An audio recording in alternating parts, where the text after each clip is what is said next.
ਸਤਿ ਸ਼੍ਰੀ ਅਕਾਲ ਜੀ ਸਾਰਿਆਂ ਨੂੰ। ਮੈਂ ਤੁਹਾਡਾ ਆਪਣਾ Jaspreet Singh attorney at law ਤੇ ਅੱਜ ਦਾ ਆਪਣਾ ਪ੍ਰੋਗਰਾਮ ਹੈ ਇਮੀਗ੍ਰੇਸ਼ਨ ਅਪਡੇਟਸ। ਇਹਦੇ ਵਿੱਚ ਜਿੱਥੇ ਆਪਾਂ ਇਮੀਗ੍ਰੇਸ਼ਨ ਦੀਆਂ ਖਬਰਾਂ ਦੀ ਗੱਲ ਕਰਦੇ ਹਾਂ, ਉੱਥੇ ਤੁਹਾਡੇ ਸਵਾਲਾਂ ਦੇ ਜਿਹੜੇ ਜਵਾਬ ਉਹ ਵੀ ਦੇਣ ਦੀ ਕੋਸ਼ਿਸ਼ ਕਰਦੇ ਹਾਂ। ਸਾਰਿਆਂ ਤੋਂ ਪਹਿਲਾਂ ਤਾਂ ਆਪਾਂ ਗੱਲ ਕਰਾਂਗੇ ਜਿਹੜੇ ਸੁਪਰੀਮ ਕੋਰਟ ਦੇ ਇੰਪੋਰਟੈਂਟ ਡਿਸੀਜਨਸ ਇਸ ਹਫਤੇ ਆਏ ਆ, ਤੇ ਇਹਨਾਂ ਤੋਂ ਸਾਰਿਆਂ ਤੋਂ ਜਿਹੜਾ ਇੰਪੋਰਟੈਂਟ ਡਿਸੀਜਨ ਹੈ ਜਿਹਦੇ ਬਾਰੇ ਕਿ ਅਮਰੀਕਾ ਦੇ ਹਰੇਕ ਨਿਊਜ਼ ਮੀਡੀਆ ਦੇ ਵਿੱਚ ਚਰਚਾ ਹੋ ਰਹੀ ਆ, ਸਾਰੇ ਅਖਬਾਰਾਂ ਦੇ ਵਿੱਚ ਹੋ ਰਹੀ ਆ, TV 'ਚ ਹੋ ਰਹੀ ਆ, ਉਹ ਹੈਗਾ ਕਿ ਸੁਪਰੀਮ ਕੋਰਟ ਨੇ ਜਿਹੜਾ ਰੋ ਵਰਸਸ ਵੇਡ ਇੱਕ ਬੜਾ ਇੰਪੋਰਟੈਂਟ ਕੇਸ ਸੀਗਾ ਉਹਨੂੰ ਓਵਰ ਰੂਲ ਕਰਤਾ, ਓਵਰਟਰਨ ਕਰ ਦਿੱਤਾ। ਤੇ Supreme Court give states green light to ban abortion, overturning Roe versus Wade. Supreme Court on Friday revoked the constitutional right to an abortion that has been in place for half a century, overturning Roe versus Wade. Roe versus Wade ਇੱਕ landmark case ਸੀਗਾ 70s ਦਾ America ਦੇ ਵਿੱਚ, ਜਿਹੜਾ ਕਿ certain period ਤੱਕ ਜਿਹੜੀ abortion ਆ ਉਹਨੂੰ ਅਲਾਓ ਕਰਦਾ ਸੀਗਾ, ਮਤਲਬ ਕੁਝ ਮਹੀਨਿਆਂ ਤੱਕ। ਉਹ ਸੁਪਰੀਮ ਕੋਰਟ ਨੇ ਓਵਰਟਰਨ ਕਰ ਦਿੱਤਾ ਹੁਣ, ਤੇ ਇਹਨਾਂ ਨੇ ਇਹ ਕਿਹਾ ਕਿ 5-4 ਦੀ ਜਿਹੜੀ ਹੈਗੀ ਆ ਮੈਜੋਰਟੀ ਦੇ ਨਾਲ ਵੀ 5 ਜੱਜ ਇਹਦੇ ਹੱਕ 'ਚ ਸੀਗੇ, 4 ਇਹਦੇ ਖਿਲਾਫ। ਤੇ ਉਹਨਾਂ ਨੇ ਕਿਹਾ ਕਿ ਕੋਈ ਵੀ ਜਿਹੜੀ ਹੈਗੀ ਆ ਉਹ ਜਿਹੜਾ ਕੌਨਸਟੀਟਿਊਸ਼ਨ ਅਮਰੀਕਾ ਦਾ ਉਹ ਰਾਈਟ ਨਹੀਂ ਦਿੰਦਾ ਕਿਸੇ ਨੂੰ ਕਿ ਇਹ ਜਿਹੜੀ ਅਬੋਰਸ਼ਨ ਹੈਗੀ ਆ ਉਹ ਇੱਕ ਰਾਈਟ ਹੋਵੇ, ਇਹ ਸਾਡੇ ਕੌਨਸਟੀਟਿਊਸ਼ਨ ਦੇ ਵਿੱਚ ਨਹੀਂ ਆ। ਤੇ ਜਿਹੜਾ ਰੋ ਵਰਸਸ ਵੇਡ ਕੇਸ ਸੀਗਾ, ਤੇ ਉਹਦੇ ਨਾਲ ਇੱਕ ਹੋਰ ਕੇਸ ਸੀਗਾ ਪਲੈਨਡ ਪੈਰੈਂਟਹੁੱਡ ਵਰਸਸ ਕੇਸੀ, ਉਹ ਵੀ ਇਹਨਾਂ ਨੇ ਓਵਰ ਰੂਲ ਕਰਤਾ ਉਹਨੂੰ। ਇਹ ਲਿਖਿਆ ਕਿ we hold that Roe and Casey must be overruled, the Constitution makes no reference to abortion and no such right is implicitly protected by any constitutional provision. ਉਹ ਇਹ ਕਹਿੰਦੇ ਨੇ ਜਿਹੜੇ ਹੁਣ ਜਸਟਿਸ ਨੇ ਸੁਪਰੀਮ ਕੋਰਟ ਦੇ ਕਿ ਜਿਹੜਾ ਅਮਰੀਕਾ ਦਾ ਕੌਨਸਟੀਟਿਊਸ਼ਨ ਹੈ ਉਹ ਕੋਈ ਵੀ ਇਹੋ ਜਿਹਾ ਰਾਈਟ ਨਹੀਂ ਦਿੰਦਾ ਕਿ ਅਬੋਰਸ਼ਨ ਜਿਹੜੀ ਆ ਉਹ ਕਰਾਉਣ ਦਾ ਹੱਕ ਹੈ। ਸੋ ਜੇ ਸਟੇਟਾਂ ਚਾਹਣ ਤਾਂ ਉਹਨੂੰ ਬੰਦ ਕਰ ਸਕਦੀਆਂ ਨੇ। ਪਹਿਲਾਂ ਜਿਹੜਾ ਰੋ ਵਰਸਸ ਵੇਡ ਸੀ ਜਾਂ ਜਿਹੜਾ ਕੇਸ ਸੀਗਾ ਪਲੈਨਡ ਪੈਰੈਂਟਹੁੱਡ ਵਰਸਸ ਕੇਸੀ, ਇਹ ਕੁਝ ਰਿਸਟ੍ਰਿਕਸ਼ਨਸ ਲਾਉਂਦੇ ਸੀ ਸਟੇਟਾਂ 'ਤੇ ਵੀ ਜਿਹੜੀਆਂ ਸਟੇਟਾਂ ਨੇ ਉਹ ਇਸ ਹੱਦ ਤੱਕ ਅਬੋਰਸ਼ਨ ਨੂੰ ਬੈਨ ਕਰ ਸਕਦੇ ਆ, ਪਰ ਇਸ ਤੋਂ ਅੱਗੇ ਨਹੀਂ ਕਰ ਸਕਦੇ। ਲੇਕਿਨ ਹੁਣ ਇਹਨਾਂ ਨੇ ਕਹਿ ਦਿੱਤਾ ਕਿ ਜਿਹੜੀਆਂ ਸਟੇਟਸ ਨੇ ਉਹ ਜੇ ਚਾਹਣ, ਜੇ ਲਾਅ ਬਣਾਉਣ ਤਾਂ ਉਹ ਬੈਨ ਕਰ ਸਕਦੀਆਂ। ਅਬੋਰਸ਼ਨ ਦਾ ਕਰਾਉਣ ਦਾ ਕੋਈ ਵੀ ਜਿਹੜਾ ਉਹ ਕੌਨਸਟੀਟਿਊਸ਼ਨਲ ਅਮਰੀਕਾ ਦੇ ਕਾਨੂੰਨ ਥੱਲੇ ਹੱਕ ਨਹੀਂ ਆ। ਉਹ ਸਟੇਟਾਂ ਦੀ ਮਰਜ਼ੀ ਆ ਕਿ ਜਿਹੜੀ ਇਕੱਲੀ ਸਟੇਟ ਆ ਉਹਨੇ ਅਬੋਰਸ਼ਨ ਜਿਹੜੀ ਆ ਉਹ ਲੀਗਲ ਕਰਨੀ ਆ ਕਿ ਨਹੀਂ ਕਰਨੀ। ਸੋ ਜੇ ਕੋਈ ਸਟੇਟ ਚਾਹੇ ਤਾਂ ਉਹਨੂੰ ਬੈਨ ਵੀ ਕਰ ਸਕਦੀ ਆ। ਤੇ ਇਹ ਬੜੀ ਇੰਪੋਰਟੈਂਟ ਜਿਹੜਾ ਹੈਗਾ ਡਿਸੀਜਨ ਹੈ, ਜਿਹੜਾ ਕਿ ਇੱਕ ਰੋ ਵਰਸਸ ਵੇਡ ਜਿਹੜਾ ਕਿ ਅਮਰੀਕਾ ਦੇ ਵਿੱਚ ਲੈਂਡਮਾਰਕ ਕੇਸ ਸਮਝਿਆ ਜਾਂਦਾ ਸੀ, ਉਹਨੂੰ ਓਵਰ ਰੂਲ ਕਰਨਾ ਇਹ ਛੋਟੀ ਮੋਟੀ ਗੱਲ ਨਹੀਂ, ਇਹ ਬਹੁਤ ਵੱਡੀ ਜਿਹੜੀ ਹੈਗੀ ਆ ਉਹ ਇਹ ਘਟਨਾ ਆ। ਇਹਦੇ ਨਾਲ ਹੁਣ ਜਿਹੜੀਆਂ ਰਿਪਬਲਿਕਨ ਪਾਰਟੀ ਦੀਆਂ ਰੂਲਡ ਸਟੇਟਸ ਨੇ, ਜਿਵੇਂ ਕਿ ਟੈਕਸਸ ਹੋ ਗਿਆ, ਲੂਜ਼ੀਆਨਾ ਹੋ ਗਿਆ, ਐਰੀਜ਼ੋਨਾ ਹੋ ਗਿਆ, ਮਿਸੀਸਿਪੀ ਹੋ ਗਿਆ, ਜਿਹੜੀਆਂ ਇਸ ਕਿਸਮ ਦੀਆਂ ਸਟੇਟਾਂ ਨੇ ਉਹਨਾਂ ਦੇ ਵਿੱਚ ਇਹ ਲੱਗ ਰਿਹਾ ਕਿ ਹੁਣ ਅਬੋਰਸ਼ਨ ਦੇ ਪ੍ਰਤੀ ਜਿਹੜੇ ਹੈਗੇ ਆ ਸਟ੍ਰਿਕਟ ਲਾਅ ਜਿਹੜੇ ਉਹ ਬਣਨਗੇ ਤੇ ਉਹਨੂੰ ਬੈਨ ਵੀ ਕੀਤਾ ਜਾ ਸਕਦਾ। ਹੁਣ ਸਮਾਂ ਦੱਸੇਗਾ ਕਿ ਇਸ ਤੋਂ ਬਾਅਦ ਕੀ ਹੁੰਦਾ, ਪਰ ਇਹ ਜਿਹੜਾ ਬੜਾ ਕੇਸ ਹੈ ਇਹਦੇ 'ਤੇ ਹੁਣ ਅੱਗੇ ਚਰਚਾ ਕਈ ਦਿਨ ਹੋਏਗੀ ਤੇ ਕਈ ਪ੍ਰੋਟੈਸਟ ਵੀ ਹੋ ਰਹੇ ਨੇ ਬਹੁਤ ਜ਼ਿਆਦਾ।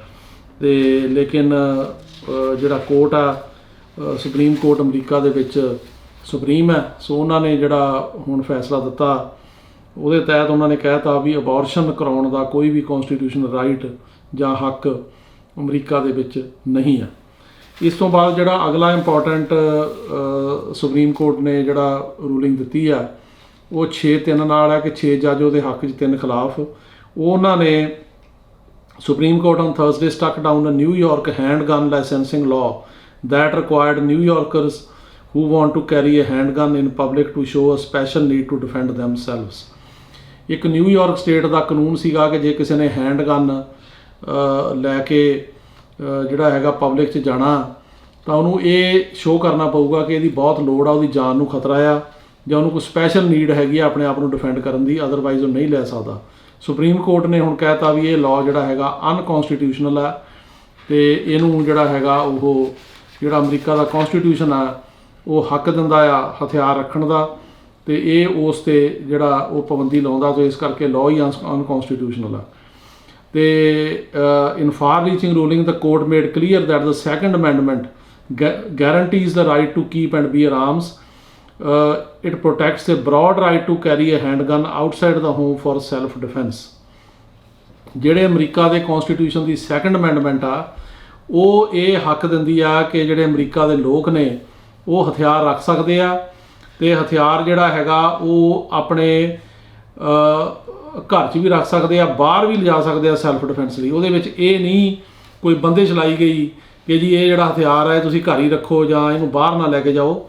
ਪਰ ਜਿਹੜਾ ਇਹ ਕਾਨੂੰਨ ਬਣਾਇਆ ਸੀ ਨਿਊਯਾਰਕ ਨੇ, ਇਹ ਇਸ ਗੱਲ 'ਤੇ ਪਾਬੰਦੀ ਲਾਉਂਦਾ ਸੀ ਕਿ ਹਥਿਆਰ ਨੂੰ ਤੁਸੀਂ ਬਾਹਰ ਨਹੀਂ ਲਿਜਾ ਸਕਦੇ ਮਤਲਬ ਪਬਲਿਕ ਦੇ ਵਿੱਚ, ਅਨਲੈਸ ਕਿ ਤੁਸੀਂ ਇਹ ਜਿਹੜੀ ਗੱਲ ਸ਼ੋਅ ਕਰੋ ਕਿ ਤੁਹਾਨੂੰ ਇਹਦੀ ਬਹੁਤ ਜ਼ਿਆਦਾ ਲੋੜ ਆ ਆਪਣੀ ਪ੍ਰੋਟੈਕਸ਼ਨ ਲਈ।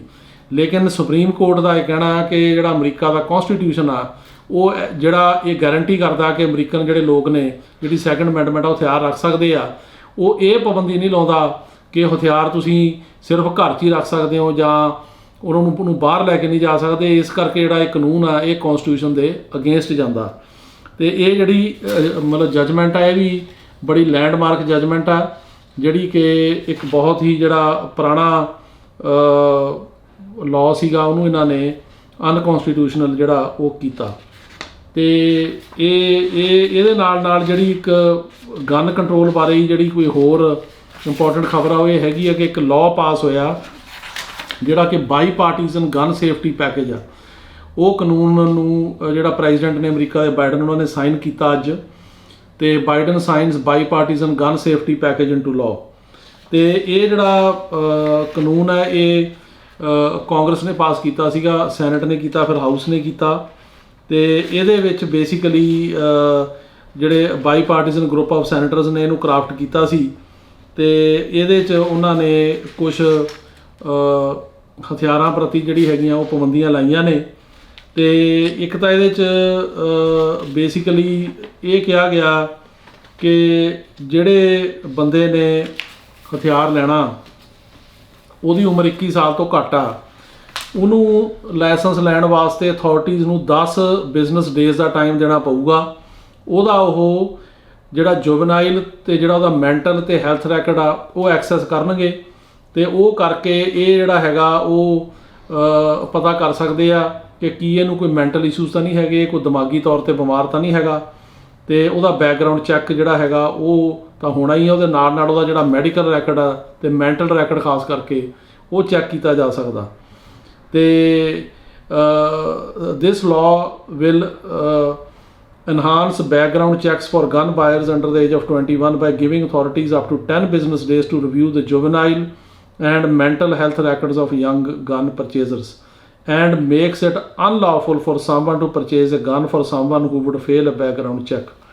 ਜਿਹੜਾ ਬੰਦਾ ਬੈਕਗਰਾਊਂਡ ਚੈੱਕ ਜਿਹੜਾ ਹੈਗਾ ਉਹ 'ਚ ਫੇਲ ਕਰ ਜਾਂਦਾ ਉਹ ਹੁਣ ਗਨ ਜਿਹੜੀ ਆ ਉਹ ਨਹੀਂ ਖਰੀਦ ਸਕੇਗਾ। ਸੋ ਇਹ ਜਿਹੜੀ ਹੈਗੀ ਆ ਇਹ ਪ੍ਰੋਵੀਜ਼ਨ ਹੈਗੀ ਆ ਕਿ ਤੁਸੀਂ ਕਿਸੇ ਹੋਰ ਵਾਸਤੇ ਵੀ ਗਨ ਨਹੀਂ ਲੈ ਸਕਦੇ ਜੇ ਉਹ ਬੈਕਗਰਾਊਂਡ ਚੈੱਕ ਜਿਹੜਾ ਉਹ ਫੇਲ ਕਰਦਾ। ਤੇ ਲੇਕਿਨ ਇਹ ਜਿਹੜਾ ਕਾਨੂੰਨ ਆ ਉਹ ਜ਼ਿਆਦਾ ਇਹਦੀ ਜਿਹੜੀ ਹੈਗੀ ਆ ਉਹ ਰੀਚ ਨਹੀਂ ਹੈਗੀ ਬਹੁਤ ਜ਼ਿਆਦਾ, ਕਿਉਂਕਿ ਜਿਹੜੇ ਕਈ ਲੀਡਰ ਸੀ ਉਹ ਚਾਹੁੰਦੇ ਸੀਗੇ ਕਿ ਜਿਹੜਾ ਕਾਨੂੰਨ ਆ ਉਹਦੇ 'ਤੇ ਯੂਨੀਵਰਸਲ ਬੈਕਗਰਾਊਂਡ ਚੈੱਕ ਹੋਣ ਤੇ ਅਸੌਲਟ ਰਾਈਫਲਸ 'ਤੇ ਬੈਨ ਲੱਗਣਾ ਚਾਹੀਦਾ, ਪਰ ਉਹ ਇਹ ਨਹੀਂ ਲਾਉਂਦਾ ਕਿਉਂਕਿ ਇਹਦੇ ਉੱਪਰ ਜਿਹੜੀ ਹੈਗੀ ਉਹ ਸਹਿਮਤੀ ਨਹੀਂ ਹੋ ਸਕੀ। ਸੋ ਅਸੌਲਟ ਜਿਹੜੀਆਂ ਰਾਈਫਲਸ ਨੇ ਉਹਨਾਂ ਦੇ ਉੱਤੇ ਜਿਹੜਾ ਹੈਗਾ ਉਹ ਬੈਨ ਨਹੀਂ ਇਹਦੇ ਅੰਦਰ ਲਾਇਆ ਗਿਆ। ਸੋ ਇਹ ਇੰਪੋਰਟੈਂਟ ਜਿਹੜੀਆਂ ਖਬਰਾਂ ਹੈਗੀਆਂ ਇਸ ਵੀਕ ਦੀਆਂ ਜਿਹੜੀਆਂ ਕਾਨੂੰਨ ਦੇ ਨਾਲ ਸੰਬੰਧਿਤ ਨੇ। ਦੋ ਬੜੇ ਸੁਪਰੀਮ ਕੋਰਟ ਦੇ ਇੰਪੋਰਟੈਂਟ ਫੈਸਲੇ ਜਿਹੜੇ ਕਿ ਉਹਨਾਂ ਨੇ ਕੀਤੇ ਨੇ। ਇੱਕ ਜਿਹੜਾ ਰੋ ਵਰਸਸ ਵੇਡ ਨੂੰ ਓਵਰਟਰਨ ਕੀਤਾ ਤੇ ਕਿਹਾ ਵੀ ਅਬੋਰਸ਼ਨ ਦਾ ਕੋਈ ਕੌਂਸਟੀਟਿਊਸ਼ਨਲ ਰਾਈਟ ਨਹੀਂ ਹੈ ਅਮਰੀਕਾ ਦੇ ਵਿੱਚ। ਤੇ ਦੂਸਰਾ ਜਿਹੜਾ ਉਹਨਾਂ ਨੇ ਨਿਊਯਾਰਕ ਦਾ ਇੱਕ ਬੜਾ ਪੁਰਾਣਾ ਲਾਅ ਸੀ ਉਹਨੂੰ ਓਵਰਟਰਨ ਕੀਤਾ, ਜਿਹੜਾ ਕਿ ਕਹਿੰਦਾ ਸੀ ਕਿ ਤੁਸੀਂ ਜਿਹੜਾ ਵੈਪਨ ਆ ਉਹ ਬਾਹਰ ਪਬਲਿਕ 'ਚ ਨਹੀਂ ਲੈ ਕੇ ਜਾ ਸਕਦੇ ਅਨਲੈਸ ਕਿ ਤੁਹਾਨੂੰ ਬਹੁਤ ਜ਼ਿਆਦਾ ਸ਼ੋਅ ਕਰਨਾ ਪੈਂਦਾ ਵੀ ਕੀ ਲੋੜ ਆ। ਉਹ ਵੀ ਉਹਨਾਂ ਨੇ ਓਵਰਟਰਨ ਕਰਤਾ ਕਿ ਜਿਹੜੀ ਸੈਕੰਡ ਅਮੈਂਡਮੈਂਟ ਆ ਕੌਂਸਟੀਟਿਊਸ਼ਨ ਦੀ ਉਹ ਸਾਨੂੰ ਆਗਿਆ ਦਿੰਦੀ ਆ ਕਿ ਅਸੀਂ ਜਿਹੜਾ ਹੈ ਉਹ ਕਿਤੇ ਵੀ ਹਥਿਆਰ ਜਿਹੜਾ ਉਹ ਲਿਜਾ ਸਕੀਏ। ਉਹ 'ਚ ਕੋਈ ਇਸ ਕਿਸਮ ਦੀ ਜਿਹੜੀ ਹੈਗੀ ਆ ਉਹ ਡਿਫਰੈਂਸ਼ੀਏਸ਼ਨ ਨਹੀਂ ਕੀਤੀ ਕਿ ਤੁਸੀਂ ਘਰ 'ਚ ਰੱਖਣਾ ਕਿ ਬਾਹਰ ਰੱਖਣਾ। ਤੇ ਇਸ ਤੋਂ ਇਲਾਵਾ ਜਿਹੜੀ ਹੋਰ ਇੰਪੋਰਟੈਂਟ ਖਬਰ ਹੈਗੀ ਆ ਉਹ ਹੈਗੀ ਆ ਜੀ ਕਿ ਇੱਕ ਸੁਪਰੀਮ ਕੋਰਟ ਦਾ ਹੀ ਫੈਸਲਾ ਜਿਹਦੇ ਬਾਰੇ ਮੈਂ ਪਿਛਲੀ ਵਾਰੀ ਵੀ ਥੋੜ੍ਹਾ ਬਰੀਫ ਦੱਸਿਆ ਸੀਗਾ। ਕੇਸ ਸੀਗਾ ਐਗਬਰਟ ਵਰਸਸ ਬੋਲੇ। ਇਹਦੇ ਵਿੱਚ ਜੇ ਇੱਕ ਬਾਰਡਰ ਪੈਟਰੋਲ ਜਿਹੜਾ ਏਜੰਟ ਆ ਉਹਨੇ ਮਤਲਬ ਕਿਸੇ US ਸਿਟੀਜ਼ਨ ਦੀ ਪ੍ਰੋਪਰਟੀ ਦੇ ਵਿੱਚ ਉਹ ਆ ਗਿਆ ਅਤੇ ਉਹਨੇ ਵਿਦਆਊਟ ਏ ਵਾਰੰਟ, ਕੋਈ ਨਹੀਂ ਸੀਗਾ, ਅਸੌਲਟ ਕੀਤਾ, ਜਿਵੇਂ ਕੁੱਟਮਾਰ ਹੋਈ ਉਹਦੀ ਅਮਰੀਕਨ ਸਿਟੀਜ਼ਨ ਦੀ। ਅਤੇ ਉਹ ਫਿਰ ਜਿਹੜਾ ਮਿਸਟਰ ਬੋਲੇ ਆ ਉਹ ਓਨਰ ਹੈਗੇ ਆ bed and breakfast near the US Canada border. ਅਤੇ ਲਾਅ ਸੂਟ ਦੇ ਮੁਤਾਬਕ 2014 ਵਿੱਚ ਜਿਹੜੇ ਬਾਰਡਰ ਪੈਟਰੋਲ ਏਜੰਟ ਨੇ ਐਗਬਰਟ, ਉਹਨਾਂ ਦੀ ਪ੍ਰੋਪਰਟੀ ਦੇ ਵਿੱਚ ਆ ਗਏ ਅਤੇ ਮਤਲਬ ਪੁੱਛਣ ਲੱਗੇ ਕਿ ਉਹਨਾਂ ਦੇ ਜਿਹੜੇ ਉੱਥੇ ਗੈਸਟ ਨੇ ਕੌਣ ਨੇ। ਅਤੇ ਜਦੋਂ ਉਹਨਾਂ ਨੇ ਮਿਸਟਰ ਬੋਲੇ ਨੇ ਕਿਹਾ ਕਿ ਤੁਹਾਡੇ ਕੋਲ ਕੋਈ ਅਰੈਸਟ ਵਾਰੰਟ ਨਹੀਂ ਹੈਗਾ ਅਤੇ ਤੁਹਾਨੂੰ ਇੱਥੇ ਰਹਿਣ ਦਾ ਜਾਂ ਪੁੱਛਣ ਦਾ ਕੋਈ ਹੱਕ ਨਹੀਂ, ਤੁਸੀਂ ਬਾਹਰ ਜਾਓ, ਤਾਂ ਏਜੰਟ ਨੇ ਗੁੱਸੇ 'ਚ ਆ ਕੇ ਮਿਸਟਰ ਬੋਲੇ ਨੂੰ ਜ਼ਮੀਨ 'ਤੇ ਸੁੱਟ ਦੇ ਲਿਆ ਅਤੇ ਉਹਦੀ ਕੁੱਟਮਾਰ ਕੀਤੀ। ਉਦੋਂ ਬਾਅਦ ਮਿਸਟਰ ਬੋਲੇ ਨੇ ਕੰਪਲੇਂਟ ਫਾਈਲ ਕੀਤੀ ਉਹਦੇ ਖਿਲਾਫ ਅਤੇ ਇਹ ਕਿਹਾ ਵੀ ਇਹਨੇ ਮੈਂ ਮਤਲਬ ਅਮਰੀਕਨ ਸਿਟੀਜ਼ਨ ਆ, ਮੇਰੇ ਬਿਜ਼ਨਸ ਦੇ ਵਿੱਚ ਆ ਕੇ ਇਹਨੇ ਇੱਦਾਂ ਦਾ ਜਿਹੜਾ ਹੈਗਾ ਵਿਹਾਰ ਕੀਤਾ ਆ। ਅਤੇ ਉਹ ਫਿਰ ਨਾਲ ਦੀ ਨਾਲ ਉਹਨੇ ਕੇਸ ਕੀਤਾ ਇਹਦੇ ਖਿਲਾਫ ਕਿ ਮੈਨੂੰ ਜਿਹੜੇ ਹੈਗੇ ਡੈਮੇਜਸ ਮਿਲ ਸਕਣ। ਅਤੇ ਉਹ ਕੇਸ ਜਿਹੜਾ ਹੈਗਾ ਉਹ ਚੱਲਦਾ ਰਿਹਾ। ਇੱਕ ਸੁਪਰੀਮ ਕੋਰਟ ਦਾ ਪੁਰਾਣਾ ਕੇਸ ਸੀਗਾ Bivens versus 6 unknown named agents of Federal Bureau of Narcotics, ਉਹਦੀ ਬੇਸ 'ਤੇ ਕੀਤਾ ਗਿਆ ਹੈ। ਅਤੇ ਲੇਕਿਨ ਹੁਣ ਜਿਹੜਾ ਮਿਸਟਰ ਬੋਲੇ ਜਿਹੜੇ ਬਿਜ਼ਨਸ ਓਨਰ ਨੇ ਨਾਲੇ US ਸਿਟੀਜ਼ਨ ਨੇ, ਉਹਨੇ ਆਰਗਿਊ ਕੀਤਾ ਕਿ ਜਿਹੜਾ ਏਜੰਟ ਸੀ ਐਗਬਰਟ, ਉਹਨੇ 1st ਅਤੇ 4th ਅਮੈਂਡਮੈਂਟ ਦੇ ਜਿਹੜੇ ਰਾਈਟਸ ਨੇ ਉਹਦੇ ਉਹ ਵਾਇਲੇਟ ਕੀਤੇ। ਅਤੇ ਸੁਪਰੀਮ ਕੋਰਟ ਨੇ ਕਿਹਾ ਕਿ ਇਹ ਕੇਸ ਜਿਹੜਾ ਤੁਸੀਂ ਉਹਦੇ ਖਿਲਾਫ ਨਹੀਂ ਕਰ ਸਕਦੇ। ਅਤੇ ਉਹਨਾਂ ਨੇ ਕਿਹਾ ਕਿ ਜਿਹੜਾ 4th ਅਮੈਂਡਮੈਂਟ ਆ ਉਹਦੇ ਅੰਡਰ ਤੁਹਾਡਾ ਕੇਸ ਜਿਹੜਾ ਉਹ ਨਹੀਂ ਬਣਦਾ ਅਤੇ ਉਹਦੇ ਅੰਡਰ ਜਿਹੜੀ US ਕਾਂਗਰਸ ਨੂੰ ਡਿਸਾਈਡ ਕਰਨਾ ਪਊਗਾ ਵੀ ਕਿਹੜੇ ਜਿਹੜੇ ਹੈਗੇ ਆ ਉਹ ਕੇਸ ਇਸ ਕਿਸਮ ਦੇ ਜਿਹੜੇ ਉਹ ਕੀਤੇ ਜਾ ਸਕਦੇ ਨੇ। ਅਤੇ ਦੂਜਾ ਉਹਨਾਂ ਨੇ ਕਿਹਾ ਕਿ ਜਿਹੜਾ ਇਹ ਜੇ ਤੁਸੀਂ ਕਿਸੇ ਦੇ according to the court a lawsuit against a border patrol agent necessarily implicates national security concerns. Because of that, only Congress should allow such a lawsuit. The court came to this conclusion even though this case involved a low-level officer engaged in routine law enforcement activities against a US citizen on US soil on his own property. Court ਦਾ ਇਹ ਕਹਿਣਾ ਆ ਕਿ ਜਿਹੜਾ ਇਹ case ਹੈ ਇਹਦਾ ਸੰਬੰਧ ਨੈਸ਼ਨਲ ਸਿਕਿਉਰਿਟੀ ਕੰਸਰਨਸ ਦੇ ਨਾਲ ਆ, ਕਿਉਂਕਿ ਜਿਹੜੀ ਉਹ ਇਮੀਗ੍ਰੇਸ਼ਨ ਤੇ ਜਿਹੜੀ ਹੈ ਕਸਟਮ ਇਨਫੋਰਸਮੈਂਟ ਦਾ ਜਾਂ ਕਹਿ ਲਓ ਬਾਰਡਰ ਪੈਟਰੋਲ ਦਾ ਜਿਹੜਾ ਏਜੰਟ ਆ ਉਹ ਅਮਰੀਕਨ ਜਿਹੜੀ ਸਿਕਿਉਰਿਟੀ ਆ ਉਹਦੀ ਰੱਖਿਆ ਲਈ ਕੰਮ ਕਰਦਾ ਸੀ। ਸੋ ਇਸ ਕਰਕੇ ਜਿਹੜੀ ਕਾਂਗਰਸ ਆ ਉਹਨੂੰ ਆਥੋਰਾਈਜ਼ ਕਰਨਾ ਪੈਣਾ ਜਿਹੜੀ ਕਿ ਇਸ ਕਿਸਮ ਦਾ ਲਾਅ ਸੂਟ ਜਿਹੜਾ ਉਹ ਆ ਸਕੇ ਕਿ ਨਾ ਆ ਸਕੇ, ਅਤੇ ਇਹਦੀ ਕੋਈ ਸਟੈਂਡਿੰਗ ਨਹੀਂ ਹੈ ਕਰਨ ਦੀ। ਅਤੇ ਕੋਰਟ ਨੇ ਇਹ ਜਿਹੜਾ ਲਾਅ ਸੂਟ ਹੈਗਾ ਇਹ ਕਹਿਤਾ ਕਿ ਇਹ ਠੀਕ ਨਹੀਂ ਅਤੇ ਉਹ ਜਿਹੜਾ ਏਜੰਟ ਆ ਉਹਦੇ ਹੱਕ ਦੇ ਵਿੱਚ ਰੂਲ ਕੀਤਾ। ਅਤੇ ਇਹਦੇ ਨਾਲ ਜਿਹੜੀ ਖਬਰ ਜਿਹੜੀਆਂ ਹੁਣ ਬੌਂਡ ਹੀਅਰਿੰਗਸ ਵਗੈਰਾ ਹੋ ਰਹੀਆਂ ਉਹਨਾਂ ਦੀ ਆ। ਅਤੇ ਸਾਡੇ ਇਸ ਵੀਕ 3 ਜਿਹੜੇ ਕਲਾਇੰਟ ਨੇ ਉਹਨਾਂ ਦੇ ਬੌਂਡ ਹੋਏ ਨੇ। ਉਹਨਾਂ ਵਿੱਚੋਂ 2 ਨੂੰ ਤਾਂ ਆਈਸ ਨੇ ਬੌਂਡ ਕਰਤਾ ਸੀ $3,000 ਦਾ, ਅਤੇ ਇੱਕ ਦਾ ਇਮੀਗ੍ਰੇਸ਼ਨ ਜੱਜ ਅੱਗੇ ਬੌਂਡ ਹੋਇਆ $18,000 ਦਾ। ਸੋ ਜਿਹੜੇ ਬੰਦੇ ਹੁਣ ਆਉਂਦੇ ਆ ਬਾਰਡਰ ਕ੍ਰੋਸ ਕਰਕੇ ਉਹਨਾਂ ਦੇ ਅਜੇ ਤੱਕ ਜਿਹੜੇ ਬਿਆਨ ਨੇ ਕ੍ਰੈਡੀਬਲ ਫੀਅਰ ਹੀਅਰਿੰਗਸ ਵਗੈਰਾ ਨੇ ਉਹ ਜ਼ਿਆਦਾ ਨਹੀਂ ਹੋ ਰਹੀਆਂ।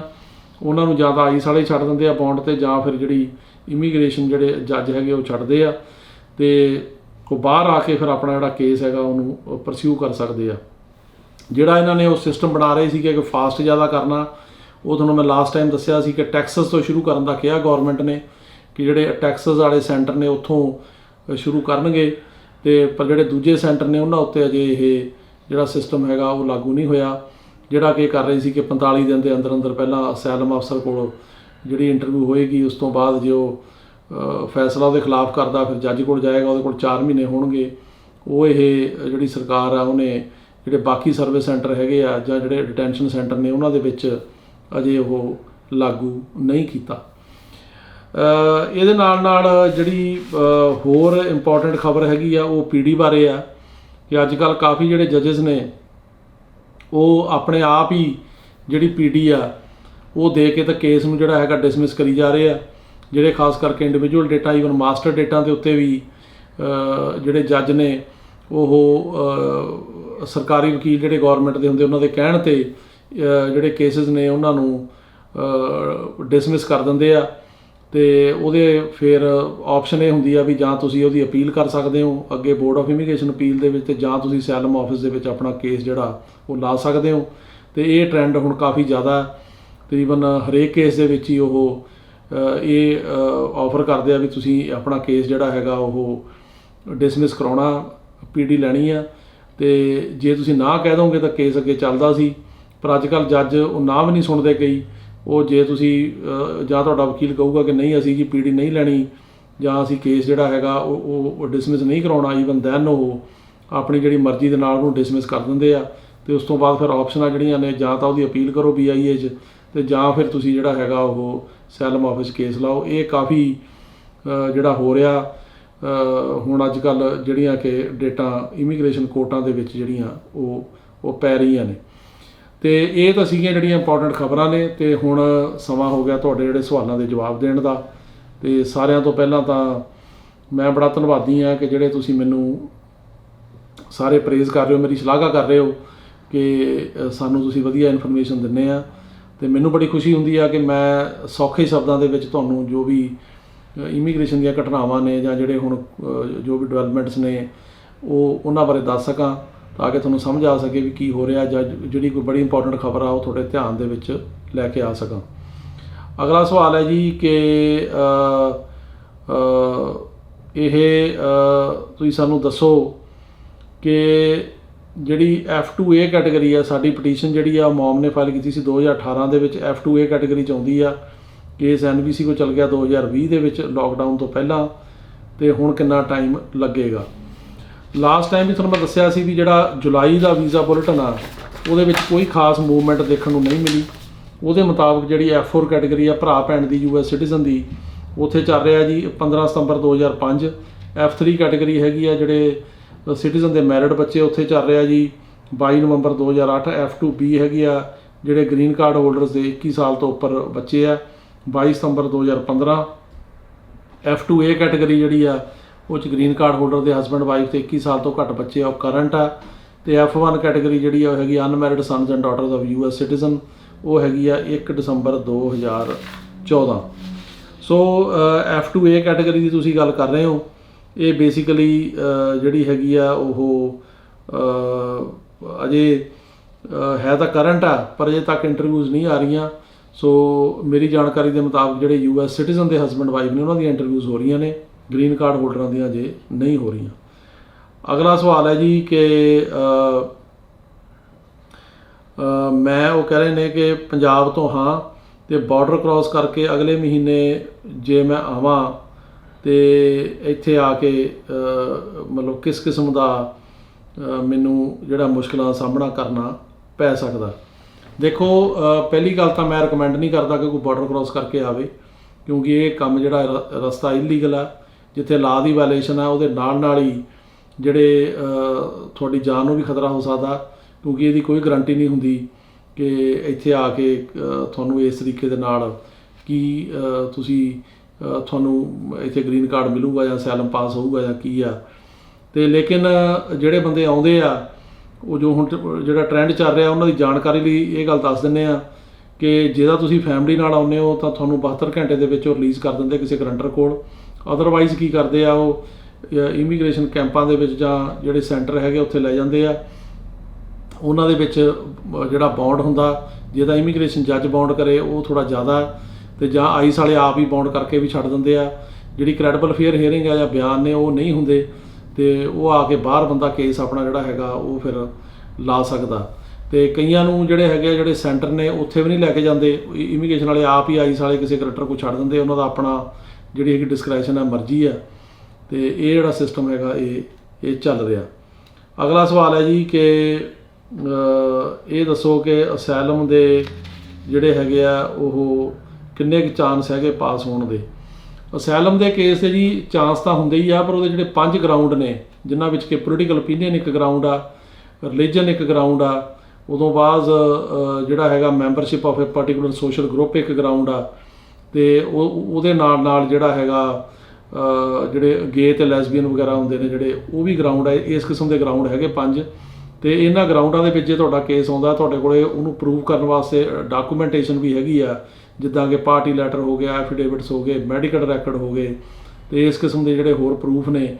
ਤੇ ਤੁਹਾਡਾ ਜਿਹੜਾ ਕਲੇਮ ਹੈਗਾ ਉਹ ਵੀ ਲੱਗਦਾ ਵੀ ਕ੍ਰੈਡੀਬਲ ਹੈ, ਤਾਂ ਫਿਰ ਤੁਹਾਡਾ ਕੇਸ ਪਾਸ ਹੋ ਸਕਦਾ। ਪਰ ਉਹਦੇ ਨਾਲ ਨਾਲ ਇੱਕ ਹੋਰ ਇਸ਼ੂ ਜ਼ਰੂਰ ਟੈਕਲ ਕਰਨਾ ਪੈਂਦਾ, ਉਹ ਹੈਗਾ ਰੀਲੋਕੇਸ਼ਨ ਦਾ, ਕਿ ਜੱਜ ਨੂੰ ਅਸਾਈਲਮ ਗ੍ਰਾਂਟ ਕਰਨ ਤੋਂ ਪਹਿਲਾਂ ਇਹ ਮੇਕ ਸ਼ੋਰ ਕਰਨਾ ਪੈਂਦਾ ਕਿ ਜਿਹੜੀ ਫਿਊਚਰ ਪਰਸੀਕਿਊਸ਼ਨ ਆ ਉਹ ਵੀ ਹੋ ਸਕਦੀ ਹੈ ਕਿ ਬੰਦਾ ਕਿਤੇ ਹੋਰ ਜਾ ਕੇ ਕਿਸੇ ਹੋਰ ਸਟੇਟ ਦੇ ਵਿੱਚ ਆਪਣੀ ਕੰਟਰੀ 'ਚ ਨਹੀਂ ਰਹਿ ਸਕਦਾ। ਸੋ ਉਹ ਵੀ ਇਸ਼ੂ ਇੱਕ ਜਿਹੜਾ ਹੈਗਾ ਉਹ ਟੈਕਲ ਕਰਨਾ ਪੈਂਦਾ, ਤੇ ਉਹ ਜੇ ਟੈਕਲ ਹੁੰਦਾ ਤਾਂ ਉਹਦੇ ਨਾਲ ਨਾਲ ਕੇਸ ਜਿਹੜੇ ਹੈਗੇ ਉਹ ਪਾਸ ਹੋਣ ਦੇ ਚਾਂਸ ਹੁੰਦੇ ਨੇ। ਪਰ ਇਹ 'ਚ ਇਹ ਨਹੀਂ ਹੁੰਦਾ ਵੀ ਜਿਹੜਾ ਆਉਂਦਾ ਹਰੇਕ ਕੇਸ ਹੀ ਪਾਸ ਹੋ ਜਾਂਦਾ। ਤੇ ਜੇ ਇਹਨਾਂ ਗਰਾਊਂਡਸ ਦੇ ਵਿੱਚ ਆਉਂਦਾ, ਪਰਸੀਕਿਊਸ਼ਨ ਪਹਿਲਾਂ ਹੋਈ ਆ, ਇਹਨਾਂ ਗਰਾਊਂਡਸ ਦੇ ਵਿੱਚ ਉਹਦੀ ਕੁੱਟਮਾਰ ਹੋਈ ਆ, ਪਰਸੀਕਿਊਸ਼ਨ ਹੋਈ ਆ, ਤੇ ਫਿਊਚਰ ਦੇ ਵਿੱਚ ਵੀ ਉਹਨੂੰ ਡਰ ਆ ਵੀ ਇਹ ਕੁਛ ਉਹਦੇ ਨਾਲ ਹੋ ਸਕਦਾ, ਤਾਂ ਇਹ ਕੇਸ ਜਿਹੜਾ ਪਾਸ ਹੋ ਸਕਦਾ। ਅਗਲਾ ਸਵਾਲ ਹੈ ਜੀ ਕਿ ਇਹ ਦੱਸੋ ਕਿ ਜਿਹੜੇ ਅਸਾਈਲਮ ਦੇ ਗਰਾਊਂਡ ਹੈਗੇ ਨੇ, ਇਹਨਾਂ ਦੇ ਵਿੱਚ ਜੇ ਕੇਸ ਹੋਵੇ ਤੇ ਇਹ ਕੇਸ ਪਾਸ ਹੋਣ ਦੇ ਜਿਹੜੇ ਨੇ ਉਹ ਕਿੰਨੇ ਕੁ ਚਾਂਸ ਨੇ। ਦੇਖੋ, ਆਪਾਂ ਗੱਲ ਕਰਕੇ ਹਟੇ ਹਾਂ ਵੀ ਗਰਾਊਂਡ ਜਿਹੜੇ ਨੇ ਉਹਨਾਂ ਦੇ ਵਿੱਚ ਕੇਸ ਹੋਣਾ ਚਾਹੀਦਾ, ਪਾਸਟ ਪਰਸੀਕਿਊਸ਼ਨ ਹੋਣੀ ਚਾਹੀਦੀ ਆ, ਫਿਰ ਇਹ ਸ਼ੋਅ ਕਰਨਾ ਪੈਂਦਾ ਫਿਊਚਰ ਪਰਸੀਕਿਊਸ਼ਨ ਵੀ ਹੋ ਸਕਦੀ ਆ। ਪਰ ਇਹਦੇ 'ਚ ਕੋਈ ਗਾਰੰਟੀ ਨਹੀਂ ਹੁੰਦੀ, ਕੋਈ ਇਹ ਨਹੀਂ ਹੁੰਦਾ ਵੀ ਆਪਾਂ ਪ੍ਰੈਡਿਕਸ਼ਨ ਕਰ ਸਕਦੇ ਹਾਂ ਵੀ ਸਾਰਾ ਕੁਝ ਠੀਕ ਆ, ਸਾਡੇ ਕੋਲ ਡਾਕੂਮੈਂਟੇਸ਼ਨ ਵੀ ਹੈਗੀ ਆ, ਸਾਡਾ ਕੇਸ ਵੀ ਗਰਾਊਂਡਾਂ 'ਚ ਆਉਂਦਾ ਤੇ ਪਾਸ ਹੋ ਹੀ ਜਾਣਾ। ਫਿਰ ਵੀ ਇਮੀਗ੍ਰੇਸ਼ਨ ਜੱਜ ਦੇ ਹੱਥ ਦੇ ਵਿੱਚ ਬਹੁਤ ਕੁਝ ਹੁੰਦਾ, ਕੰਟਰੀ ਦੇ ਹਾਲਾਤਾਂ ਦੇ ਜਿਹੜੇ ਹੈਗੇ ਨੇ ਕਿਸ ਕਿਸਮ ਦੇ, ਉਹ ਵੀ ਬਹੁਤ ਕੁਝ ਹੁੰਦਾ। ਸੋ ਇਸ ਕਰਕੇ ਇਹਦੇ 'ਚ ਕੋਈ ਆਪਾਂ ਇਹ ਨਹੀਂ ਪ੍ਰੈਡਿਕਸ਼ਨ ਕਰ ਸਕਦੇ ਕਿ ਪਾਸ ਹੋਣਾ ਹੀ ਹੋਣਾ ਜਾਂ ਇਹ ਫੇਲ ਹੋਣਾ ਹੀ ਹੋਣਾ। ਇਹ ਹੈ ਵੀ ਆਪਣੇ ਵੱਲੋਂ ਕੋਸ਼ਿਸ਼ ਕਰ ਸਕਦੇ ਹਾਂ ਕਿ ਬੈਸਟ ਪੋਸੀਬਲ ਤਰੀਕੇ ਨਾਲ ਕੇਸ ਨੂੰ ਜਿਹੜਾ ਉਹ ਪ੍ਰੈਜ਼ੈਂਟ ਕੀਤਾ ਜਾਵੇ। ਅਗਲਾ ਸਵਾਲ ਹੈ ਜੀ ਕਿ F2A ਕੈਟਾਗਰੀ ਫਾਸਟ ਕਰਨ ਲਈ ਰਿਕੁਐਸਟ ਕਰੋ। ਇਹ ਕਾਫੀ ਜ਼ਿਆਦਾ ਵਾਕਈ ਜੀ ਮੈਂ ਇਹਦੇ ਬਾਰੇ ਗੱਲਬਾਤ ਜਿਹੜੀ ਆ ਉਹ ਕਰਦਾ ਆ, ਤੇ ਮੇਰੀ ਹੁਣ ਬਹੁਤ ਜਲਦ ਕੁਝ ਅਮਰੀਕਾ ਦੇ ਲੀਡਰਾਂ ਨਾਲ ਗੱਲਬਾਤ ਹੋਣ ਜਾ ਰਹੀ ਹੈ, ਤੇ ਜਦੋਂ ਵੀ ਹੋਏਗੀ ਤੇ ਮੈਂ ਹੋਪਫੁਲੀ ਅਗਲੀ ਵੀਡੀਓ ਦੇ ਵਿੱਚ ਤੁਹਾਨੂੰ ਉਹਦੇ ਬਾਰੇ ਜਾਣਕਾਰੀ ਦਊਂਗਾ ਕਿ ਇਹਨਾਂ ਕੈਟਾਗਰੀਆਂ ਬਾਰੇ, ਜਿਵੇਂ F2A ਹੋ ਗਈ ਜਾਂ F4 ਹੋ ਗਈ, ਜਿੱਥੇ ਸਟਕ ਹੋਇਆ ਕੰਮ, ਇਹ ਅੱਗੇ ਕਿਵੇਂ ਤੁਰੇਗਾ, ਇਹਦੇ ਬਾਰੇ ਮੈਂ ਉਹਨਾਂ ਨਾਲ ਗੱਲਬਾਤ ਜਿਹੜੀ ਆ ਉਹ ਸਾਡੀ ਹੋਣ ਜਾ ਰਹੀ ਹੈ। ਅਗਲਾ ਸਵਾਲ ਹੈ ਜੀ ਕਿ ਇਹ ਦੱਸੋ ਕਿ ਜੇ ਮੈਕਸੀਕੋ ਤੋਂ ਬੰਦਾ ਕ੍ਰਾਸ ਕਰਕੇ ਆਵੇ ਜਾਂ ਕੈਨੇਡਾ ਤੋਂ ਆਵੇ ਤਾਂ ਕੀ ਫਰਕ ਹੈ। ਕੋਈ ਖਾਸ ਫਰਕ ਨਹੀਂ ਜੀ, ਕਿਉਂਕਿ ਜਦੋਂ ਤੁਸੀਂ ਬਾਰਡਰ ਕ੍ਰਾਸ ਕਰਕੇ ਅਮਰੀਕਾ 'ਚ ਆਉਂਦੇ ਆ ਤਾਂ ਦੋਨਾਂ ਸੂਰਤਾਂ ਦੇ ਵਿੱਚ ਹੀ ਤੁਹਾਨੂੰ ਅਸਾਈਲਮ ਲਾਉਣਾ ਪੈਣਾ, ਤੇ ਇਹਦੇ ਵਿੱਚ ਕੋਈ ਇਸ ਕਿਸਮ ਦੀ ਖਾਸ ਮਤਲਬ ਫਰਕ ਵਾਲੀ ਗੱਲ ਨਹੀਂ ਹੈਗੀ ਕਿ ਇੱਦਾਂ ਦੀ ਵੀ ਕੋਈ ਗੱਲ ਹੈ ਨਹੀਂ ਕਿ ਜਿਹੜੇ ਕੈਨੇਡਾ ਤੋਂ ਆਉਂਦੇ ਉਹਨਾਂ ਨੂੰ ਕੋਈ ਐਡਵਾਂਟੇਜ ਹੁੰਦਾ ਦੂਜਿਆਂ ਨਾਲੋਂ। ਇਹ ਸੇਮ ਹੀ ਆ, ਉਸੇ ਕਿਸਮ ਦਾ ਹੀ ਕੇਸ ਲੱਗਦਾ, ਤੇ ਕੋਈ ਇਹਦੇ 'ਚ ਖਾਸ ਫਰਕ ਨਹੀਂ ਆ। ਅਗਲਾ ਸਵਾਲ ਹੈ ਜੀ ਕਿ ਇਹ ਦੱਸੋ ਕਿ ਮੈਂ US ਸਿਟੀਜ਼ਨ ਆ, ਮੈਂ ਆਪਣੇ ਬੇਟੇ ਦਾ 2015 'ਚ ਅਪਲਾਈ ਕੀਤਾ ਸੀਗਾ ਤੇ ਸਾਰਾ ਕੁਝ ਕਲੀਅਰ ਹੋ ਚੁੱਕਾ, ਇੰਡੀਆ ਇੰਟਰਵਿਊ ਨਹੀਂ ਆ ਰਹੀ, ਤੇ ਇਹਨੂੰ ਕਿੰਨਾ ਟਾਈਮ ਲੱਗੂਗਾ। ਇਹ ਇਸ ਤਰ੍ਹਾਂ ਜੀ ਕਿ 2015 'ਚ ਤੁਸੀਂ ਅਪਲਾਈ ਕੀਤਾ ਸਿਟੀਜ਼ਨ ਦਾ, ਤੇ ਜਿਹੜੀ F4 ਕੈਟਾਗਰੀ ਦੇ ਵਿੱਚ ਜੇ ਜਿਹੜੀ F1 ਕੈਟਾਗਰੀ 'ਚ ਜੇ 2014 ਚੱਲ ਰਿਹਾ, ਤੁਸੀਂ ਜੇ ਸ਼ਾਇਦ ਪਹਿਲਾਂ ਗ੍ਰੀਨ ਕਾਰਡ 'ਤੇ ਕੀਤਾ ਹੋਣਾ, ਉਦੋਂ ਬਾਅਦ ਤੁਸੀਂ ਸਿਟੀਜ਼ਨ ਹੋ ਗਏ। ਇਸ ਕੈਟਾਗਰੀ ਨੂੰ ਵੀ ਕਾਫੀ ਟਾਈਮ ਲੱਗ ਰਿਹਾ, ਚਾਹੇ ਤੁਹਾਡਾ ਉਹਨਾਂ ਨੇ ਸਾਰਾ ਕੁਝ ਪੇਪਰ ਵਰਕ ਜਿਹੜਾ ਲੈ ਵੀ ਲਿਆ, ਡਾਕੂਮੈਂਟ ਕੰਪਲੀਟ ਹੋ ਗਏ, ਇਵਨ ਦੈਨ ਇੰਟਰਵਿਊਜ਼ ਜਿਹੜੀਆਂ ਅਜੇ ਨਹੀਂ ਆ ਰਹੀਆਂ, ਵੇਟ ਹੀ ਕਰਨੀ ਪੈਣੀ ਆ। ਅਗਲਾ ਸਵਾਲ ਹੈ ਜੀ ਕਿ ਸਿਟੀਜ਼ਨ ਬੇਟੇ ਨੇ ਪੇਰੈਂਟਸ ਦਾ ਗ੍ਰੀਨ ਕਾਰਡ ਅਕਤੂਬਰ 21 'ਚ ਅਪਲਾਈ ਕੀਤਾ ਸੀ, ਪੇਰੈਂਟ ਦੇ ਫਿੰਗਰਪ੍ਰਿੰਟ ਨਵੰਬਰ 'ਚ ਹੋ ਗਿਆ, ਤਾਂ ਕਿੰਨਾ ਟਾਈਮ ਲੱਗੇਗਾ। ਇਹ ਡਿਪੈਂਡ ਕਰੇਗਾ ਜੀ ਪੇਰੈਂਟਸ ਕਿੱਥੇ ਨੇ। ਜੇ ਤਾਂ ਪੇਰੈਂਟ ਅਮਰੀਕਾ ਦੇ ਵਿੱਚ ਹੈਗੇ ਆ ਫਿਰ ਥੋੜ੍ਹਾ ਜਿਹਾ ਮਤਲਬ ਇੱਥੇ ਵੀ 1.5 ਸਾਲ ਆ ਜਾਂਦਾ, ਪਰ ਟਾਈਮ ਘੱਟ ਆ। ਪਰ ਜੇ ਇੰਡੀਆ 'ਚ ਨੇ ਤਾਂ ਟਾਈਮ ਕਾਫੀ ਲੱਗੇਗਾ, ਕਿਉਂਕਿ ਇਹ ਕੈਟਾਗਰੀ ਦੀਆਂ ਵੀ ਅਜੇ ਇੰਟਰਵਿਊ ਨਹੀਂ ਆ ਰਹੀਆਂ, ਸੋ ਇਹਨੂੰ ਅਜੇ ਤੁਹਾਨੂੰ ਵੇਟ ਕਰਨੀ ਪੈਣੀ ਆ। ਅਗਲਾ ਸਵਾਲ ਹੈ ਜੀ ਕਿ ਇਹ ਦੱਸੋ ਕਿ ਰਿਫਿਊਜੀ ਕੇਸ ਪਾਸ ਹੋਣ ਤੋਂ ਬਾਅਦ ਟਰੈਵਲ ਡਾਕੂਮੈਂਟ ਲਈ ਅਪਲਾਈ ਜਿਹੜਾ ਹੈਗਾ ਉਹ ਕੀਤਾ ਜਾ ਸਕਦਾ, ਉਹਨੂੰ ਕਿੰਨਾ ਟਾਈਮ ਲੱਗਦਾ। ਹਾਂਜੀ, ਜਦੋਂ ਕਿਸੇ ਦਾ ਕੇਸ ਅਸਾਈਲਮ ਦਾ ਪਾਸ ਹੋ ਜਾਂਦਾ, ਉਹ ਟਰੈਵਲ ਡਾਕੂਮੈਂਟ ਲਈ ਅਪਲਾਈ ਕਰ ਸਕਦਾ, ਉਹਨੂੰ ਵੀ ਕਾਫੀ ਟਾਈਮ ਲੱਗਦਾ। ਅੱਜ ਕੱਲ੍ਹ ਤਕਰੀਬਨ 3 ਤੋਂ 6 ਮਹੀਨੇ ਦਾ ਟਾਈਮ ਉਹਨੂੰ ਲੱਗ ਰਿਹਾ, ਜ਼ਿਆਦਾ ਵੀ ਲੱਗ ਸਕਦਾ। ਅਗਲਾ ਸਵਾਲ ਹੈ ਜੀ ਕਿ F4 ਬਾਰੇ ਵੀ ਕੁਝ ਕਰੋ। ਹਾਂਜੀ, ਮੈਂ ਹੁਣੇ ਦੱਸ ਕੇ ਹਟਿਆ ਕਿ ਜਿਹੜੇ ਅਮਰੀਕਾ ਦੇ ਕੁਝ ਲੀਡਰਾਂ ਨੂੰ ਅਸੀਂ ਮਿਲਣ ਜਾ ਰਹੇ ਹਾਂ ਜਲਦ, ਉਹਨਾਂ ਬਾਰੇ ਤੁਹਾਨੂੰ ਜਾਣਕਾਰੀ ਦੇਵਾਂਗੇ। ਉਹਨਾਂ ਵਿੱਚ ਸੈਨੇਟਰ ਵੀ ਹੈਗੇ ਆ, ਕਾਂਗਰਸਮੈਨ ਵੀ ਹੈਗੇ ਆ, ਤੇ ਉਹਨਾਂ ਨੂੰ ਦੱਸਾਂਗੇ ਵੀ F4 ਕੈਟਾਗਰੀ ਜਿਹੜੀ ਆ, F2A ਕੈਟਾਗਰੀ, F2B, ਇਹਨਾਂ ਸਾਰਿਆਂ ਬਾਰੇ ਗੱਲ ਕਰਾਂਗੇ ਵੀ ਕਿਸ ਤਰ੍ਹਾਂ ਕੀ ਹੋ ਸਕਦਾ, ਤੇ ਉਹਦੇ ਬਾਰੇ ਮੈਂ ਤੁਹਾਨੂੰ ਜਾਣਕਾਰੀ ਦਿਆਂਗਾ। ਅਗਲਾ ਸਵਾਲ ਹੈ ਜੀ ਕਿ ਜਿਹੜੀ F1 ਕੈਟਾਗਰੀ ਦੇ ਬਾਰੇ ਦੱਸੋ। F1 ਕੈਟਾਗਰੀ ਤਾਂ unmarried sons and daughters of US citizen the category ਆ, ਤੇ ਇਹਦੇ 'ਚ ਬੇਸਿਕਲੀ ਜਿਹੜੇ US ਸਿਟੀਜ਼ਨ ਦੇ ਅਨਮੈਰਿਡ ਬੱਚੇ ਨੇ 21 ਸਾਲ ਤੋਂ ਉੱਪਰ, ਉਹ ਕਵਰ ਹੁੰਦੇ ਆ। ਤੇ ਲੇਕਿਨ ਉਹਨਾਂ ਨੂੰ ਅਨਮੈਰਿਡ ਹੋਣਾ ਜ਼ਰੂਰੀ, ਜੇ ਉਹ ਮੈਰਿਡ ਹੋ ਜਾਂਦੇ ਆ ਤਾਂ ਉਹ ਕੈਟਾਗਰੀ ਚੇਂਜ ਹੋ ਕੇ F3 ਕੈਟਾਗਰੀ ਹੋ ਜਾਂਦੀ ਆ। F1 ਕੈਟਾਗਰੀ 'ਚ ਹੁਣ ਇਸ ਟਾਈਮ ਚੱਲ ਰਿਹਾ ਜੀ ਇੰਡੀਆ ਦਾ 1 ਦਸੰਬਰ 2014, ਜਿਹੜੀ F3 ਕੈਟਾਗਰੀ ਚੱਲ ਰਿਹਾ ਜੀ 22 ਨਵੰਬਰ 2008। ਅਗਲਾ ਸਵਾਲ ਹੈ ਜੀ ਕਿ ਇਹ ਦੱਸੋ ਕਿ ਮੇਰਾ ਜਿਹੜਾ ਹੈਗਾ ਉਹ ਸੈਲਮ ਦਾ ਕੇਸ 9 ਸਰਕਟ ਕੋਰਟ 'ਚ ਅਪੀਲ ਲੱਗੀ ਹੋਈ ਆ, ਤੇ ਇਹਨੂੰ ਕਿੰਨਾ ਟਾਈਮ ਲੱਗੂਗਾ। 9 ਸਰਕਟ ਦੇ ਵਿੱਚ ਟਾਈਮ ਕਾਫੀ ਲੱਗਦਾ ਜੀ, ਅੱਜ ਕੱਲ੍ਹ ਤਕਰੀਬਨ 1.5 ਤੋਂ 2 ਸਾਲ ਲੱਗ ਜਾਂਦੇ ਆ, ਜ਼ਿਆਦਾ ਵੀ ਲੱਗ ਸਕਦੇ ਆ, ਪਰ ਉੱਥੇ ਵੀ ਅੱਜ ਕੱਲ੍ਹ PD ਦੇ ਰਹੇ ਆ, ਤੇ PD ਬਾਰੇ ਉਹ ਇਹਨੂੰ ਜਿਹੜਾ ਹੈਗਾ ਐਡਮਿਨਿਸਟ੍ਰੇਟਿਵਲੀ ਕਲੋਜ਼ ਕਰਨ ਵਾਸਤੇ ਆਫਰ ਵਗੈਰਾ ਜਿਹੜੀ ਹੈਗੇ ਦੇ ਰਹੇ ਆ ਸਰਕਾਰੀ ਵਕੀਲ। ਹਰੇਕ ਕੇਸ ਨਹੀਂ ਦੇ ਰਹੇ ਪਰ ਕਈਆਂ 'ਚ ਦੇ ਰਹੇ ਆ, ਤੇ ਉਹ ਵੀ ਇੱਕ ਆਪਸ਼ਨ ਹੋ ਸਕਦੀ ਆ। ਤੇ ਅਗਲਾ ਸਵਾਲ ਹੈ ਜੀ ਕਿ ਜਿਹੜਾ ਮੇਰੇ ਬ੍ਰਦਰ ਦੀ ਫਾਈਨਲ ਡੇਟ ਅਗਲੇ ਮਹੀਨੇ ਵਿੱਚ ਹੈ, ਜੇ ਕੇਸ ਪਾਸ ਹੋ ਗਿਆ ਤਾਂ ਠੀਕ ਹੈ, ਜੇ ਫੇਲ ਹੋ ਗਿਆ ਤਾਂ ਫਿਰ ਮੇਰਾ ਬ੍ਰਦਰ ਜਿਹੜਾ ਹੈਗਾ ਉਹ ਅੱਗੇ ਕੀ ਕਰ ਸਕਦਾ, ਤੇ ਉਹਨੂੰ ਡਿਪੋਰਟ ਕਰਨਗੇ ਜਾਂ ਕੀ ਹੋਏਗਾ। ਦੇਖੋ ਇਸ ਤਰ੍ਹਾਂ ਹੁੰਦਾ, ਜੇ ਤੁਹਾਡੀ ਜਿਹੜੇ ਸੈਲਮ ਦੇ ਕੇਸ ਤੁਸੀਂ ਗੱਲ ਕਰ ਰਹੇ ਹੋ, ਜੇ ਉਹ ਡੇਟ ਇਮੀਗ੍ਰੇਸ਼ਨ ਜੱਜ ਕੋਲ ਹੈਗੀ ਆ, ਜਿਹਦਾ ਪਾਸ ਹੋ ਗਿਆ ਤਾਂ 1 ਸਾਲਾਂ ਬਾਅਦ ਗ੍ਰੀਨ ਕਾਰਡ ਅਪਲਾਈ ਕਰ ਸਕਦਾ, ਜੇ ਨਾ ਹੋਇਆ ਤਾਂ ਉਹਨੂੰ ਅਪੀਲ ਕਰਨ ਦਾ ਰਾਈਟ ਹੁੰਦਾ ਬੋਰਡ ਆਫ ਇਮੀਗ੍ਰੇਸ਼ਨ ਅਪੀਲ ਕੋਲ। ਤੇ ਉਸ ਤੋਂ ਬਾਅਦ ਜੇ ਉੱਥੇ ਵੀ ਨਾ ਹੋਵੇ ਤਾਂ ਫਿਰ ਅਗਲੀ ਅਪੀਲ ਜਿਹੜੀ ਆ ਉਹ ਸਰਕਟ ਕੋਰਟ 'ਚ ਹੁੰਦੀ ਆ, ਤੇ ਸਰਕਟ ਅੱਡੋ ਅੱਡ ਨੇ, ਜਿਵੇਂ ਨਿਊਯਾਰਕ ਜਿਹੜੀਆਂ ਸਟੇਟਾਂ ਨੇ ਉੱਥੇ 2nd ਸਰਕਟ ਆ, ਨਿਊ ਜਰਸੀ 3rd ਸਰਕਟ ਆ, ਜਿਹੜੀਆਂ ਕੈਲੀਫੋਰਨੀਆ, ਵਾਸ਼ਿੰਗਟਨ, ਔਰੇਗਨ ਵਗੈਰਾ ਸਟੇਟਾਂ ਨੇ ਇੱਥੇ 9 ਸਰਕਟ ਕੋਰਟ ਆ। ਸੋ ਇੱਦਾਂ ਫਿਰ ਸਰਕਟ ਕੋਰਟ ਦੇ ਵਿੱਚ ਕੇਸ ਅਪਲਾਈ ਹੁੰਦਾ। ਅਗਲਾ ਸਵਾਲ ਹੈ ਜੀ ਕਿ 180 ਦਿਨ ਦਾ ਕਲੌਕ ਪੂਰਾ ਹੋਣ ਤੋਂ ਬਾਅਦ ਵਰਕ ਪਰਮਿਟ ਕਿੰਨੀ ਦੇਰ 'ਚ ਆਉਂਦਾ। ਇਹ ਡਿਪੈਂਡ ਕਰਦਾ ਜੀ ਕਿ ਜੇ ਤੁਸੀਂ ਫਸਟ ਟਾਈਮ ਕਰ ਰਹੇ ਹੋ ਵਰਕ ਪਰਮਿਟ ਪਹਿਲੀ ਵਾਰੀ, ਤਾਂ ਤੁਸੀਂ ASAP ਦੀ ਮੈਂਬਰਸ਼ਿਪ ਇਹਦੇ ਵਾਸਤੇ ਲਈ ਆ, 180 ਦਿਨ ਹੋ ਗਏ ਤਾਂ ਇਹ ਤਕਰੀਬਨ ਐਵਰੇਜ ਟਾਈਮ ਜਿਹੜਾ ਮਹੀਨੇ ਤੋਂ 1.5 ਮਹੀਨੇ 'ਚ ਆ ਜਾਂਦਾ, ਕਈ ਵਾਰੀ ਜ਼ਿਆਦਾ ਵੀ ਲੱਗ ਸਕਦਾ, ਪਰ ਆਮ ਮਹੀਨੇ ਦੇ 1.5 ਮਹੀਨੇ 'ਚ ਆ ਹੀ ਜਾਂਦੇ ਆ। ਪਰ ਜੇ ਤੁਸੀਂ ਕਰਾ ਰਹੇ ਹੋ ਰਿਨਿਊ, ਵੀ ਤੁਹਾਨੂੰ ਪਹਿਲਾਂ ਮਿਲਿਆ ਦੁਬਾਰਾ, ਉਹਨੂੰ ਤਾਂ ਅੱਗੇ 13-14 ਮਹੀਨੇ ਲੱਗਦੇ ਸੀ, ਹੁਣ ਇਹ ਕਹਿ ਰਹੇ ਆ ਟਾਈਮ ਘੱਟ ਕਰਨ ਵਾਸਤੇ, ਪਰ ਉਹਨੂੰ ਕਾਫੀ ਜ਼ਿਆਦਾ ਟਾਈਮ ਲੱਗਦਾ, ਪਰ ਜਿਹੜਾ ਫਸਟ ਟਾਈਮ ਵਾਲਾ ਉਹ ਜਲਦੀ ਆ ਜਾਂਦਾ। ਤੇ ਅਗਲਾ ਸਵਾਲ ਜੀ ਕਿ ਸੈਲਮ ਕੇਸ 'ਚ ਫਿੰਗਰਪ੍ਰਿੰਟ ਤੋਂ ਬਾਅਦ ਇੰਟਰਵਿਊ ਜਿਹੜੀ ਆ ਉਹ ਕਿੰਨੀ ਦੇਰ 'ਚ ਆ ਸਕਦੀ। ਇਹਦੇ ਬਾਰੇ ਕੁਝ ਨਹੀਂ ਕਹਿ ਸਕਦੇ ਜੀ, ਕਿਉਂਕਿ ਫਿੰਗਰਪ੍ਰਿੰਟ ਦਾ ਇੰਟਰਵਿਊ ਨਾਲ ਕੋਈ ਖਾਸ ਸੰਬੰਧ ਨਹੀਂ ਆ। ਫਿੰਗਰਪ੍ਰਿੰਟ ਤਾਂ ਉਹ ਰੂਟੀਨ 'ਚ ਹਰ ਕੇਸ 'ਚ ਕਰਦੇ ਆ, ਜਦੋਂ ਕੇਸ ਲਾਉਂਦੇ ਆ ਉਦੋਂ ਬਾਅਦ ਕਈਆਂ ਨੂੰ ਇੰਟਰਵਿਊ ਤਾਂ ਮਹੀਨੇ 2 ਮਹੀਨੇ 'ਚ ਦੇ ਦਿੰਦੇ ਆ, ਕਈਆਂ ਨੂੰ ਸਾਲ 2 ਸਾਲ, ਇੱਥੇ ਮਤਲਬ 5-5 ਸਾਲ ਵੀ ਹੋ ਗਏ ਇੰਟਰਵਿਊ ਨਹੀਂ ਆਈ। ਪਰ ਜਿਹੜਾ ਵਰਕ ਪਰਮਿਟ ਆ ਉਹ 6 ਮਹੀਨੇ ਬਾਅਦ ਮਿਲ ਜਾਂਦਾ, ਉਹ ਤੁਸੀਂ ਅਪਲਾਈ ਕਰ ਸਕਦੇ ਹੋ 180 ਦਿਨ ਬਾਅਦ ASAP ਦੀ ਮੈਂਬਰਸ਼ਿਪ ਲੈ ਕੇ, ਤਾਂ ਫਿਰ ਉਹ ਵਰਕ ਪਰਮਿਟ ਆ ਜਾਂਦਾ, ਇੰਟਰਵਿਊ ਆਵੇ ਜਾਂ ਨਾ ਆਵੇ। ਪਰ ਜੇ ਇੰਟਰਵਿਊ ਆ ਗਈ, ਤੁਸੀਂ ਮਿਸ ਕਰਤੀ, ਫਿਰ ਉਹ ਜਿਹੜਾ ਵਰਕ ਪਰਮਿਟ ਦਾ ਟਾਈਮ ਉੱਥੇ ਉਹ ਬੰਦ ਹੋ ਜਾਂਦਾ। ਸੋ ਜੇ ਇੰਟਰਵਿਊ ਆਵੇ, ਉਹ ਇੰਟਰਵਿਊ ਕਰਨੀ ਬਹੁਤ ਜ਼ਰੂਰੀ ਆ, ਤਾਂ ਕਿ ਵਰਕ ਪਰਮਿਟ ਦਾ ਜਿਹੜਾ ਟਾਈਮ ਆ ਉਹ ਨਾ ਬੰਦ ਹੋਵੇ। ਅਗਲਾ ਸਵਾਲ ਹੈ ਜੀ ਕਿ ਸਿਟੀਜ਼ਨ ਬੇਟੇ ਨੇ ਪੇਰੈਂਟਸ ਦਾ ਅਪਲਾਈ ਕੀਤਾ ਆ, ਤੇ ਇਹਨੂੰ ਇੰਨਾ ਟਾਈਮ ਜ਼ਿਆਦਾ ਕਿਉਂ ਲੱਗ ਰਿਹਾ। ਇਹਨੂੰ ਟਾਈਮ ਲੱਗ ਰਿਹਾ ਜੀ ਅੱਜ ਕੱਲ੍ਹ ਸਾਰੀਆਂ ਕੈਟਾਗਰੀਜ਼ ਨੂੰ ਲੱਗ ਰਿਹਾ, ਸਿਰਫ ਜਿਹੜੇ US ਸਿਟੀਜ਼ਨ ਦੇ ਹਸਬੈਂਡ ਵਾਈਫ ਆ ਉਸ ਕੈਟਾਗਰੀ ਨੂੰ ਟਾਈਮ ਘੱਟ ਲੱਗਦਾ, ਬਾਕੀਆਂ ਨੂੰ ਲੱਗ ਰਿਹਾ।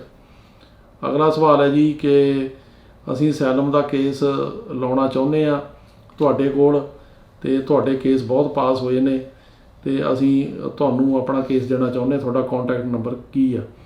ਦੇਖੋ ਮੇਰੇ ਜਿਹੜੇ ਆਫਿਸ ਦੇ ਨੰਬਰ ਨੇ, ਜਿਹੜਾ ਨਿਊਯਾਰਕ ਆਫਿਸ ਹੈਗਾ ਉਹਦਾ ਹੈਗਾ 7185338444, ਫਰੀਮੌਂਟ ਵਾਲਾ ਜਿਹੜਾ ਕੈਲੀਫੋਰਨੀਆ ਦਾ ਨੰਬਰ ਆ 5106576444।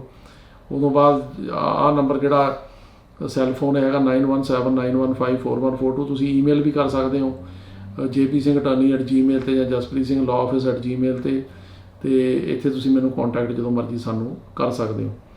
ਅਗਲਾ ਸਵਾਲ ਹੈ ਜੀ ਕਿ ਮੈਂ ਅਪ੍ਰੈਲ ਵਿੱਚ ਬਾਰਡਰ ਕ੍ਰੋਸਿੰਗ ਕਰਕੇ ਆਇਆ ਸੀ, ਪਰ ਮੈਨੂੰ ਕੋਈ ਡੇਟ ਨਹੀਂ ਦਿੱਤੀ। ਹਾਂਜੀ, ਇਹ ਡੇਟ ਜਿਹੜੀ ਆ ਇਹ ਅੱਜ ਕੱਲ੍ਹ ਇਮੀਗ੍ਰੇਸ਼ਨ ਦੀ ਮਰਜ਼ੀ ਆ, ਉਹ ਕਈ ਵਾਰ ਡੇਟ ਦਿੰਦੇ, ਕਈ ਵਾਰ ਨਹੀਂ ਦਿੰਦੇ।